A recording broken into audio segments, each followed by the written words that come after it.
আমার কেউ নেই, কেউ ছিল না। এটা অভিমানে না, অনুভবে বলছি। যারা এসেছিল আমার জীবনে তারাই আমাকে ভালো ভেবে পথ চিনে বাড়ি ফিরে গেছে। ল্যাম্পপোস্টের মতো বহুকাল দাঁড়িয়ে থাকতে থাকতে ভেবেছি বিধাতা আমার জন্য কাউকে বানায়নি। এক মাথার উপর আকাশ ছাড়া আমাকে কেউ ভালোবাসেনি।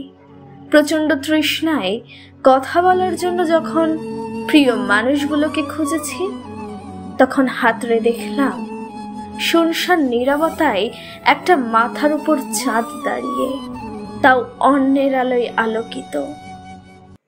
আমার কেউ নেই, কেউ ছিল না, এই অনুভূতিটা বড্ড বাজে, বড্ড বাজে।